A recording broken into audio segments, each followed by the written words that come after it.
ప్రజా సమస్యలు వినేందుకు వాటిని పరిష్కరించేందుకు గాంధీ భవన్ తలుపులు ఎప్పుడూ తెరిచే ఉంటాయని రవాణా మరియు బీసీ సంక్షేమ శాఖ మంత్రి పొన్నం ప్రభాకర్ తెలిపారు.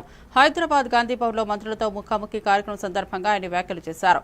ప్రజలు మరియు పార్టీ కార్యకర్తల నుంచి నేరుగా ఫిర్యాదులు స్వీకరించడం ద్వారా ప్రభుత్వ స్పందన వేగవంతం అవుతోందని తెలిపారు. సీఎం రేవంత్ రెడ్డి నాయకత్వంలో ప్రజా కేంద్రీకృత పాలనకు ప్రభుత్వం కట్టుబడి ఉందన్నారు. పేదల సమస్యలకు శాశ్వత పరిష్కారాలు కనుగొనేలా అన్ని శాఖల సమన్వయంతో పనిచేస్తున్నాయని తెలిపారు. ప్రజలు తమ సమస్యలను నేరుగా గాంధీ భవన్ కు వచ్చి వివరించాలని సూచించారు.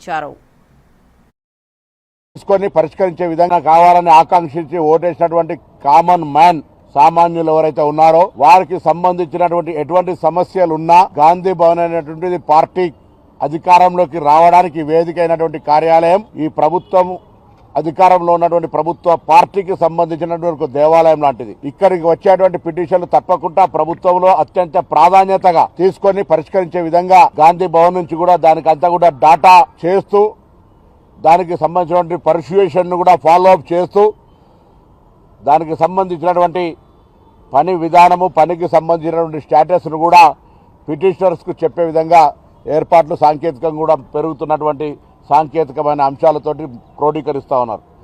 ఈ విధంగా తెలంగాణ యావత్ కాంగ్రెస్ నాయకులకు కాంగ్రెస్ ఈ అధికారంలోకి రావడానికి కష్టపడ్డటువంటి కార్యకర్తలందరికీ ఒక ఎన్ఎస్ఐ నాయకుడి నుంచి వచ్చినటువంటి కార్యకర్తగా ఈరోజు విజ్ఞప్తి చేస్తా ఉన్న ప్రభుత్వంలో మంత్రిని కావచ్చు.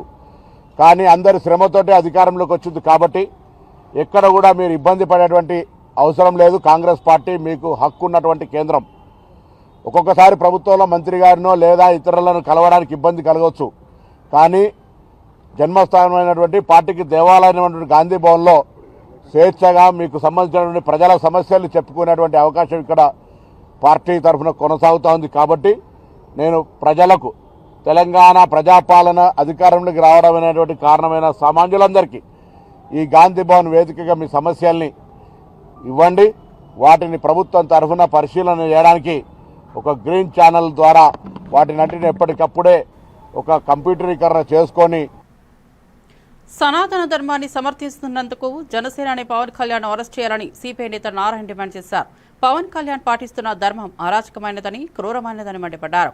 సనాతన ధర్మంలో అసలు విడాకులే లేవని, అలాంటప్పుడు పవన్ 3 పెళ్లిళ్లు ఎందుకు చేసుకున్నారని నిలదీశారు. పవన్ ధర్మాన్ని విమర్శించిన వారిపై చర్యలు తీసుకోవాలని చెబుతున్నాడని, కానీ ఆ ధర్మాన్ని సమర్థించే వారిపై తానే శిక్షించాలని కోరుతున్నామని స్పష్టం చేశారు. భర్త చనిపోతే భార్యను తగలబెట్టే ఆచారాలు సనాతన ధర్మంలో ఉన్నాయని, అలాంటి వాటిని అనుసరించడం వెనుక నిజాయితీగా అభివర్ణించారు. విడాకులు తీసుకుని మళ్లీ పెళ్లి చేసుకునే పవన్ ధర్మానికి తగినవాడా అని ప్రశ్నించారు. ఆయన వ్యాఖ్యలతో రాజకీయ వర్గాల్లో చర్చ మొదలైంది. నేను దాని మీద కామెంట్ చేసేమాట వాస్తవం. అయితే నా కొటేషన్ తీసుకుని 3 పెళ్లని చెప్పేసి మాట పెట్టుకుని నా మీద విమర్శిస్తున్నారు. నేను దాని పోలే. సనాతన ధర్మంలో విడాకులు ఉంటాయా నేను అడిగిన ప్రశ్న అది. సనాతన ధర్మంలో విడాకులు లేదు. ఎందుకంటే ఒకసారి పెళ్లి చేసుకున్న తర్వాత భర్త ఎంత వేధించినా, ఎంత ఏడిపించినా, వాడు ఎంత యథోపనం చేసినా అతనితోనే కాపురం చేయాలి. భర్తని వ్యతిరేకిస్తే ఆయన పాపానికి పోతారు అని, భర్త చనిపోతే చితిమంటలపైన భార్యని కూడా తగలబెడతారు అనేది దాని సారాంశం. అలాంటి సారాంశం నెత్తికెక్కించుకొని పవన్ కళ్యాణ్ మాట్లాడుతున్నప్పుడు మరి విడాకులే లేనప్పుడు మరి మీరు 3 గంటలకి విడాకులు ఇచ్చారని చెప్పేసి ప్రశ్న నేను 3 ఒకసారి పెళ్లి చెప్పలే. విడాకులు తీసుకుని పెళ్లి చేసుకుంటే వాస్తవం. అది నాకు ఇప్పుడు తెలుసు. నేను దాని వరకు ఇప్పుడు పోలే. నేను ఫస్ట్ టైం అంటున్నా. సనాతన ధర్మంలో విడాకులు లేనప్పుడు మరి మీకెందుకు అది వచ్చేసండి అన్న దాని మీద ఊరికి నా మీద మాట్లాడుతున్నారు. ఇప్పుడు మనం చెప్తున్నాను, అది అరాచకమైనటువంటి సనాతన ధర్మం. అది ఆ ధర్మ వ్యవస్థ మొత్తం వెనక్కి తీసుకెళ్లేటువంటి క్రూరమైనటువంటి చర్య అది. అలాంటి క్రూరమైనటువంటి ఫిలాసఫీని ప్రచారం చేయడం అనేది చాలా ఘోరమైనది. ఇప్పుడు చెప్తున్నా, సనాతన ధర్మాన్ని విమర్శించే వాళ్ళని అరెస్ట్ చేయని చెప్పేసి పవన్ కళ్యాణ్ చెప్తున్నాడు. నేను చెప్తున్నా, సనాతన ధర్మాన్ని సమర్థించే వాళ్ళని అరెస్ట్ చేయమని చెప్పేసి చెప్తున్నా. పవన్ కళ్యాణ్ వాళ్ళని అరెస్ట్ చేయాల్సిందే. అది మన సెక్యులరిజానికి, ప్రజాస్వామ్యానికి, మన రాజ్యాంగానికి అర్థం పట్టే పద్ధతిలో ఉంటుంది. కాబట్టి సనాతన ధర్మాన్ని విమర్శించి ఏడాదిన్నర కాలం గడుస్తున్న కాంగ్రెస్ ప్రభుత్వం ఎన్నికల హామీలను అమలు చేయలేదని బీజేపీ శాసనసభాపక్ష నేత ఏలేటి మహేశ్వరరెడ్డి మండిపడ్డారు. మేనిఫెస్టోలో ఇచ్చిన హామీల అమలుకు నిధులు ఎలా సమకూరుస్తారో మంత్రివర్గ సమావేశంలో చర్చించాలని డిమాండ్ చేశారు.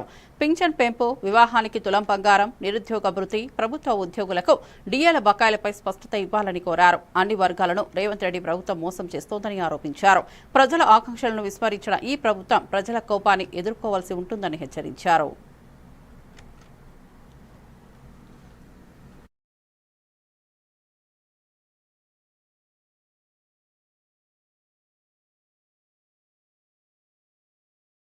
అంతేకాకుండా ఇచ్చిన హామీలన్నిటినీ కూడా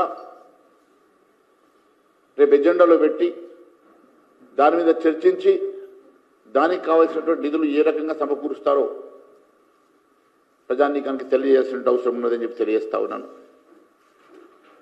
ఆ రోజు మీరు నిరుద్యోగులకు మాట ఇచ్చినట్టుగా 2 లక్షల ఉద్యోగుల భర్తీ కానీ వారికి ఇస్తామన్నటువంటి 4,000 రూపాయల నిరుద్యోగ భృతి కానీ, అంతేకాకుండా ఆడబిడ్డల వివాహానికి మీరు ఇస్తామని చెప్పినటువంటి తులం బంగారం కానీ, విద్యార్థులకు మీరు ఇస్తామన్నటువంటి స్కూటీ కానీ, అన్నదాతలకు మీరు చేస్తామన్న పూర్తి రుణమాఫీ కానీ, వారికి ఇస్తామన్నటువంటి రైతు భరోసా కానీ, రైతు కూలీలకు ఇస్తానన్నటువంటి ఆత్మీయ భరోసా కానీ, మరి పంటలు క్వింటాల్కి 500 రూపాయల బోనస్ అంశంలో అన్ని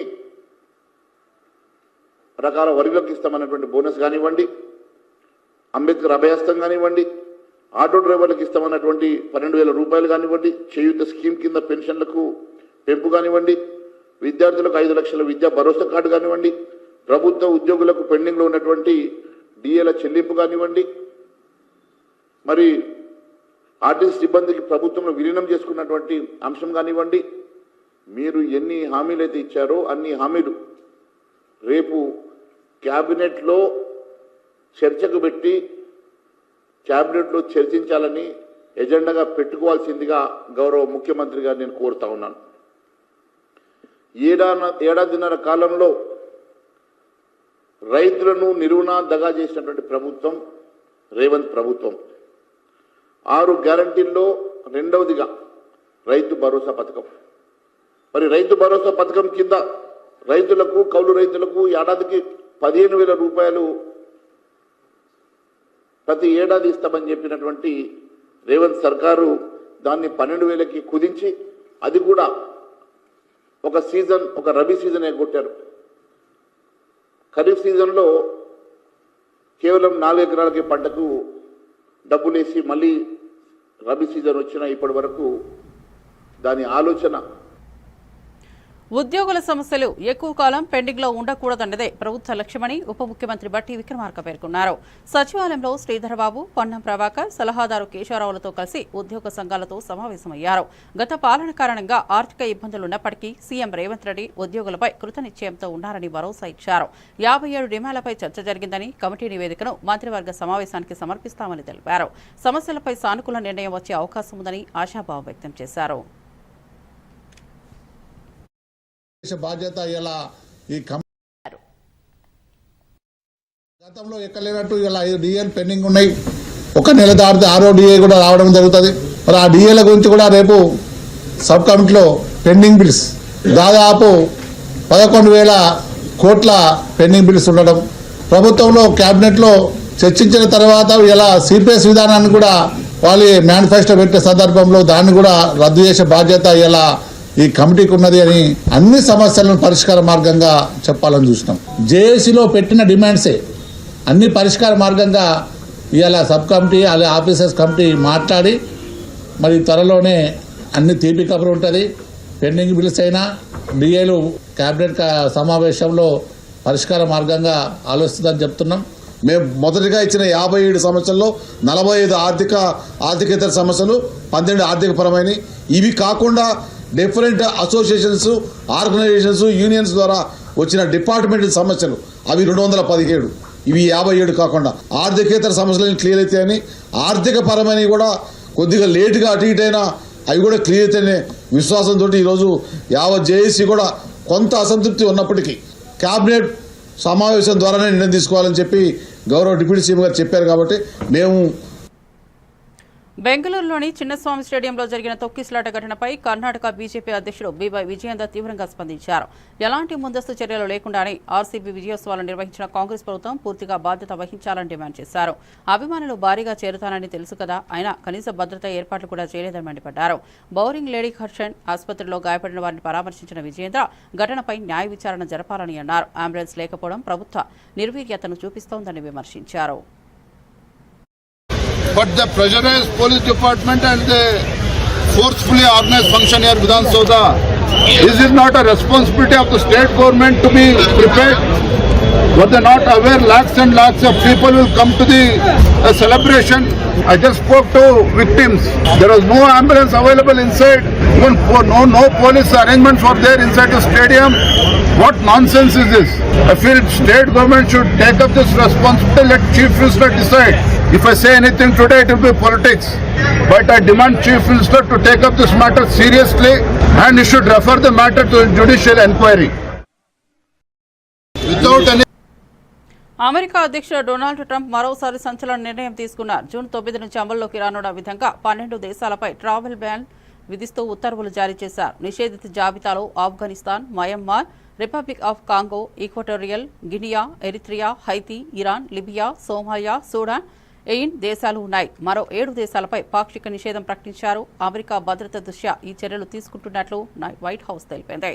ప్రపంచవ్యాప్తంగా ఈ నిర్ణయం చర్చకు కేంద్ర బిందువైంది. To our country by the entry of foreign nationals who are not properly vetted, as well as those who come here as temporary visitors and overstay their visas. We don't want them.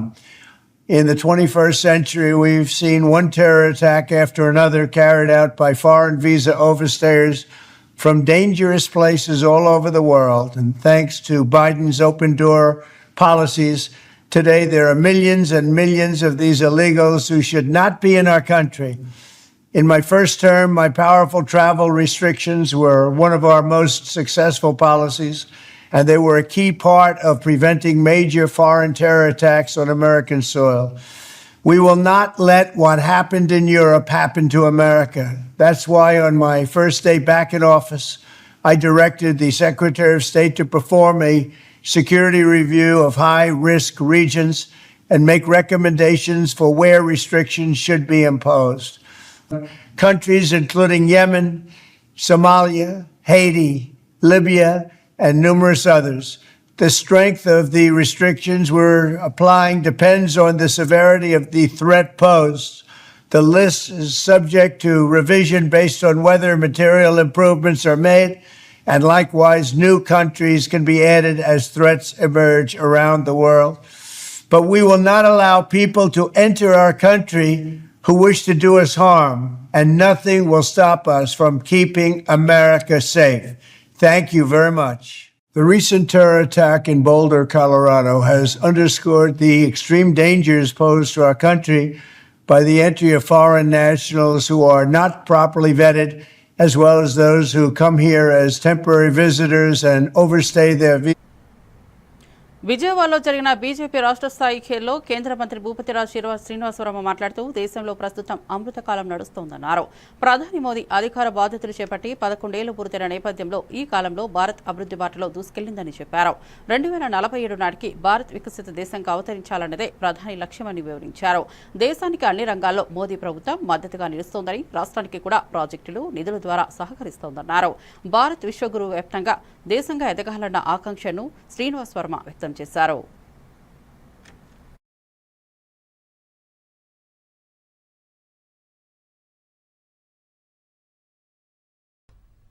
పదకొండవ ఆర్థిక వ్యవస్థగా ఉన్నటువంటి భారతదేశం 11 సంవత్సరాల మోడీ గారి పరిపాలనా కాలంలో వేళ 4వ ఆర్థిక వ్యవస్థగా ఎదిగిందనేటువంటి విషయం కూడా మనందరికీ కూడా తెలుసు. 2 సంవత్సరాల కాలంలో ప్రపంచంలో అతిపెద్ద 3వ ఆర్థిక వ్యవస్థగా భారతదేశం వృద్ధి చెందబోతా ఉందనేటువంటి విషయాన్ని కూడా మనం పెద్ద ఎత్తున ప్రజల్లోకి తీసుకెళ్లాల్సినటువంటి అవసరం ఉంది మిత్రులారా. ఏదైతే అభివృద్ధిని సంక్షేమాన్ని కూడా బ్యాలెన్స్ చేసుకుంటూ పెద్ద ఎత్తున దేశంలో పేదల కోసం అంత్యోదయ పథకాలను అమలు చేస్తున్నటువంటి ప్రభుత్వం నరేంద్ర మోడీ గారి ప్రభుత్వం. భారతదేశంలోనే కాదు, ప్రపంచంలో ఏ దేశం కూడా ఈ స్థాయిలో పేదలకు సంక్షేమ పథకాలు అందించినటువంటి పరిస్థితి లేదనేటువంటి విషయాన్ని కూడా ఈ సందర్భంగా మనం పెద్ద ఎత్తున ప్రజల్లోకి తీసుకెళ్లాలి మిత్రులారా. ఈ విధంగా ఆంధ్రప్రదేశ్ రాష్ట్రానికి ఈవేళ అన్ని విధాలుగా చేయూతనిస్తున్నటువంటి ప్రభుత్వం నరేంద్ర మోడీ గారి ప్రభుత్వం అనేటువంటి విషయాన్ని మనం అంతా కూడా గుర్తు తెచ్చుకోవాలి. కేంద్ర ప్రభుత్వం నిధుల ద్వారా మాత్రమే ఈవేళ ఆంధ్రప్రదేశ్ అభివృద్ధి సాధ్యమవుతుంది. కేంద్ర ప్రభుత్వం నిధుల ద్వారా మాత్రమే రాబోయేటువంటి రోజుల్లో ఆంధ్రప్రదేశ్ భవిష్యత్తు ఉంది అనేటువంటి విషయాన్ని పెద్ద ఎత్తున ప్రజలకు తీసుకుపోవాలి.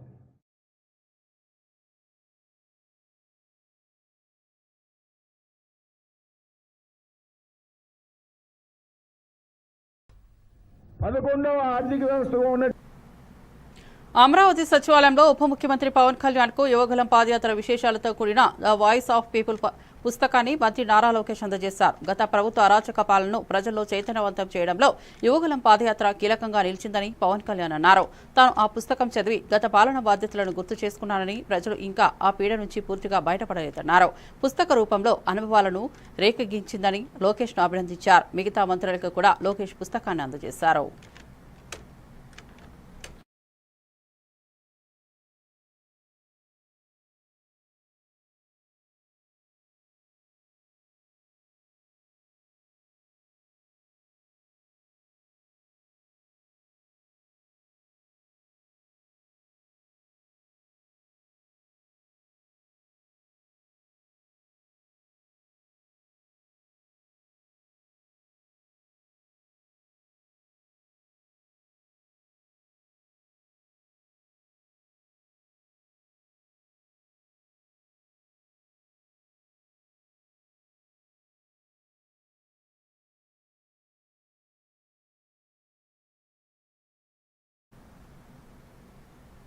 మరిన్ని అప్డేట్స్ కోసం చూస్తూనే ఉండండి A1 టీవీ తెలుగు న్యూస్.